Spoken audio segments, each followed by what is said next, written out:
check this.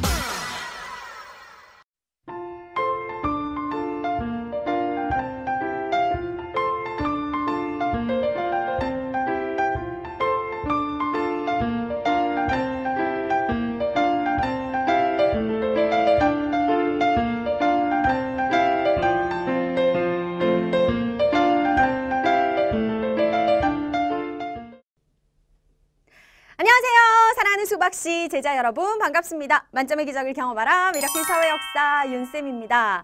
자, 지난 시간에 이어서 오늘도 문화에 대해서 공부를 하는데요. 오늘 공부하실 단어는 바로 4-2 세계화와 문화 변용이라는 단원의 내용입니다.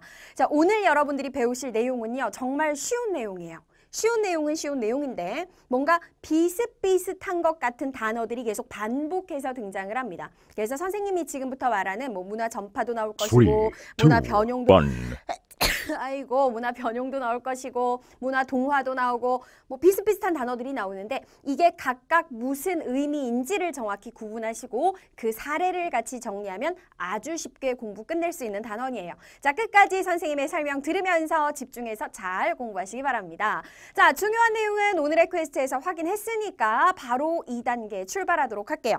오늘의 주제 바로 문화 변용과 지역 변화입니다.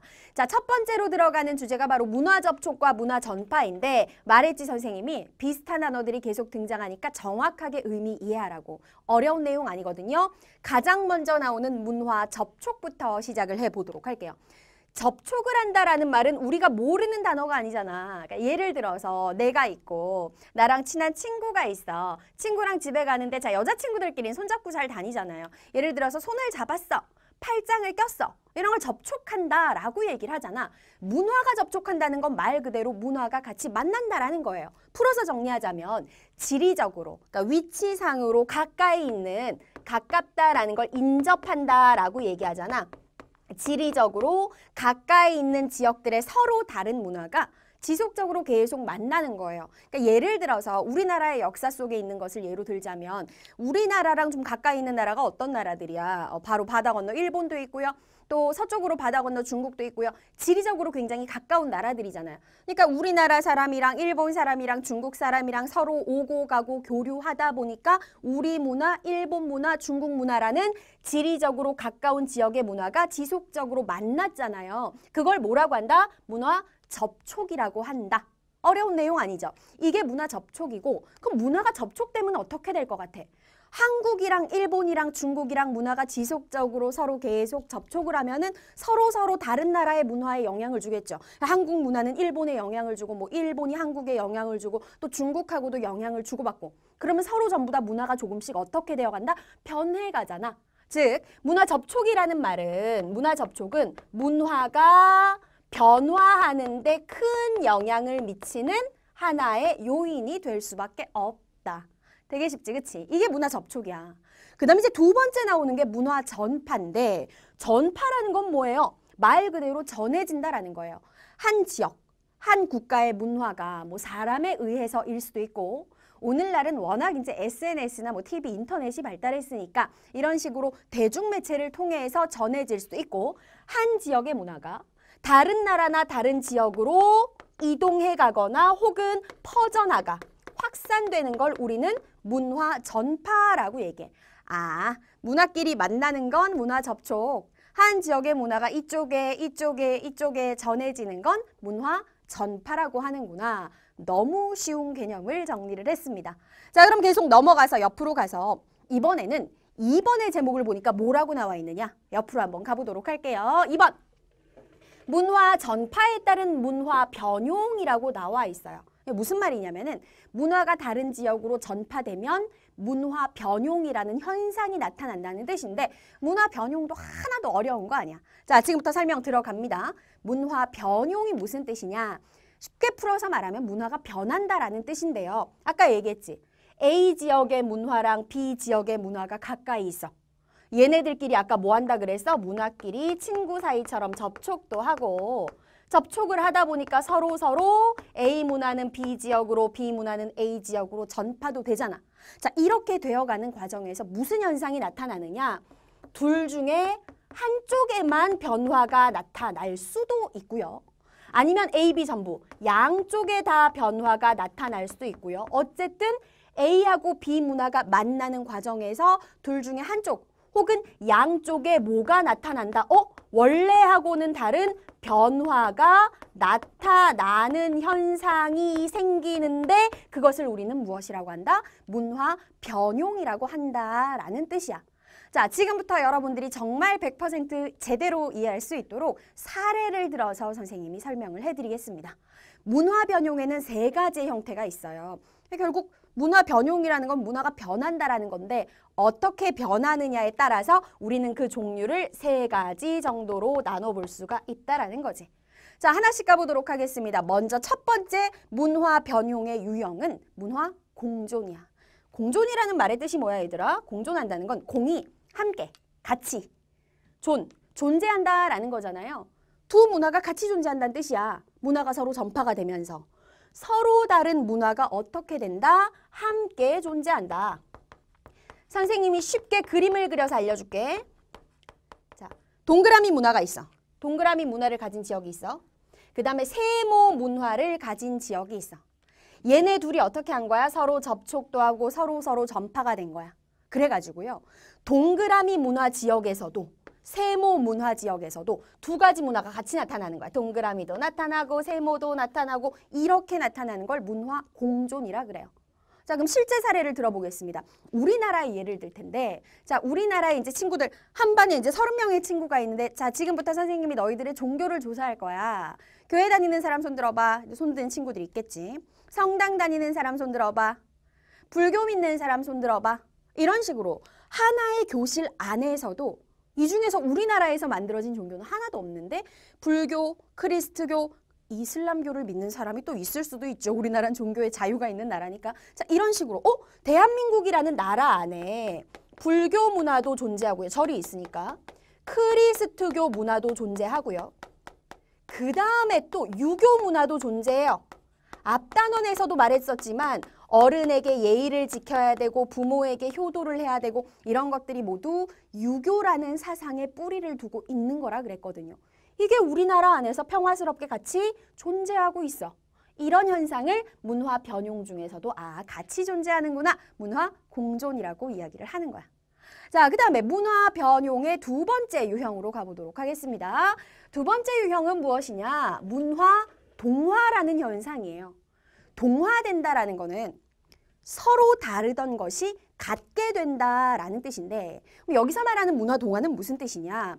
A 문화와 B 문화가 접촉을 했어. 서로 전파가 된 거야. 근데 한쪽 문화가 기가 셌나 봐. 그래서 걔가 이겨버려요. 무슨 말이냐면은 서로 다른 문화가 만났는데 한 개의 문화는 남고 나머지 한 개는 사라지는 것을 우리는 무엇이라고 한다? 문화 동화라고 이야기를 합니다. 자, 예를 들어서 한번 설명해 보도록 할게요.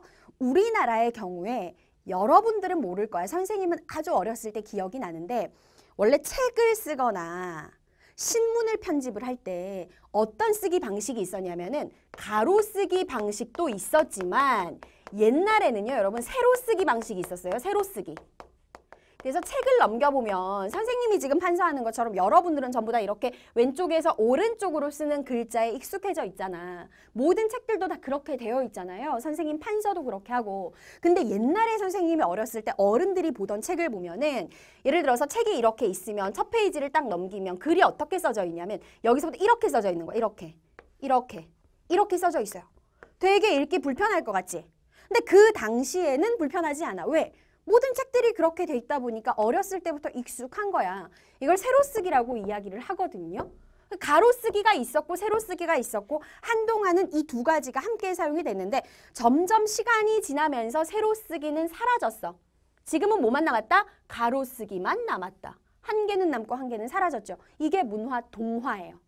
자, 그 다음에 필리핀의 예를 한번 들어보도록 하겠습니다. 동남아시아에 가면은 필리핀이라는 나라가 있어. 원래 필리핀은 필리핀만의 독특한 전통 신앙, 전통 종교 같은 게 존재를 했거든요. 그런데 이 필리핀에 누가 침입을 해오기 시작하느냐? 서양의 강대국들이 침입을 해오기 시작한 거야. 가슴 아픈 역사는 나중에 역사 시간에 배우게 됩니다. 원래는 남부유럽의 에스파냐라는 나라가 필리핀을 오랫동안 지배하다가 에스파냐랑 미국이 서로 필리핀을 차지하겠다고 전쟁을 해. 근데 이 전쟁에서 누가 이기냐면 미국이 이겨버려. 그러면서 또 필리핀은 에스파냐의 지배에서 벗어나서 미국의 식민 지배를 받게 된 거야. 근데 필리핀도 그렇고 미국도 그렇고 전부 다 무슨 종교를 가지고 있는 나라들이냐면은 크리스트교 신앙을 가지고 있는 나라들이었던 거지. 그래서 그 당시에 필리핀이 그 강대국들에게 식민 지배를 받을 때는 처음에는 전통 신앙을 가진 사람도 있었고 크리스트교 신앙을 가진 사람도 있었어. 근데 시간이 점점 지나면서 뭐가 사라지게 됐냐면 필리핀 고유의 전통 신앙을 믿는 사람들은 점점 없어지게 됐죠. 그래서 오늘날 필리핀이라는 나라에 가보면 거의 전 국민 대부분이 크리스트교를 믿고 있다. 한 개는 남고 한 개는 사라졌죠. 이걸 뭐라고 하느냐? 문화, 동화라고 하는 거야.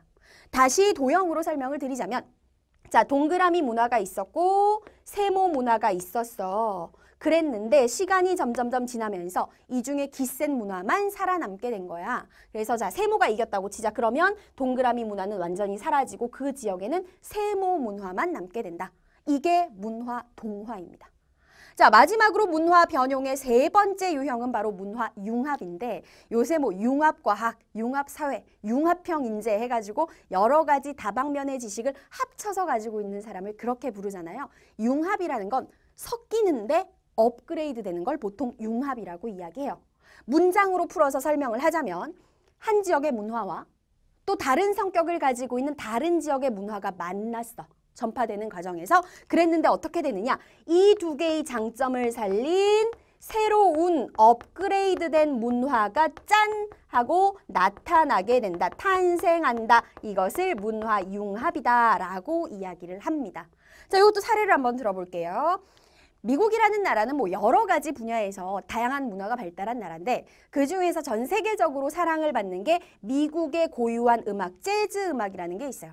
이 미국의 재즈 문화라는 게 사실 그러면 미국에서 완전히 100% 탄생한 거냐? 그렇게 말할 수가 없는 거야. 이 재즈라는 음악이 들어봤어요? 뚜비두바빠빠 뚜두두두두 하는 거. 뭐야 이게? 죄송해요.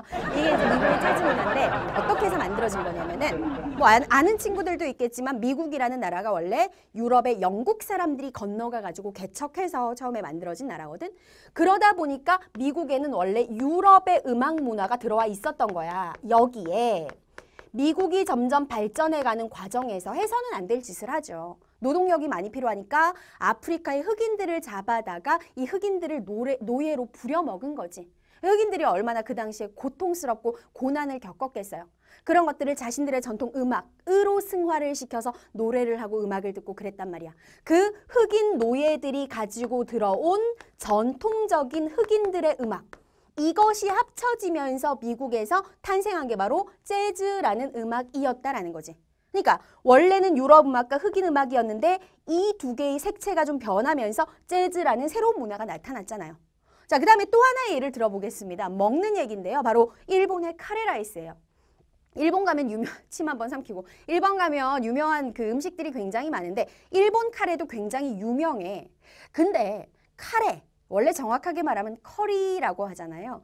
이 커리라고 하는 음식은 일본의 음식이 아니라 어디의 음식이야? 인도의 고유 음식이야. 근데 이 인도의 커리가 일본으로 전파가 돼가지고요. 향신료는 좀 덜어내고 동양인들이 먹을 만하게 자극적인 그 맛이 조금 줄어들고 그러면서 우리나라나 일본에서만 먹는 찰진 밥과 합쳐지면서 일본만의 독특한 카레로 바뀌게 된 거지. 그게 바로 일본의 카레라이스. 그래서 사실 커리라는 음식이 인도의 전통 음식임에도 불구하고 인도식 커리를 좋아하는 사람도 있지만 일본식 카레라이스를 더 좋아하는 사람도 세계적으로 많이 등장을 하거든요. 그러니까 이런 것이 바로 무엇이다? 문화 융합에 해당이 된다. 도형으로 마지막으로 설명을 하자면 자, 동그라미 문화와 세모 문화가 만났는데 얘네들의 장점이 합쳐지면서 업그레이드돼서 네모라는 새로운 문화가 등장했다. 이걸 문화 융합이라고 하는 거죠. 자, 지금까지 배운 내용을 정리하자면 서로 다른 문화가 접촉하고 전파를 하면서 문화가 변하는 문화 변용이라는 현상이 나타나는데 그 문화 변용에는 문화 공존이 있고 문화 동화가 있고 문화 융합이 있다. 요게 첫 번째 주제의 결론이었습니다. 자, 계속해서 주제 2번으로 넘어갑니다. 세계화와 문화 변용이라는 주제 나오거든요. 계속 공부 같이 해보도록 할게요.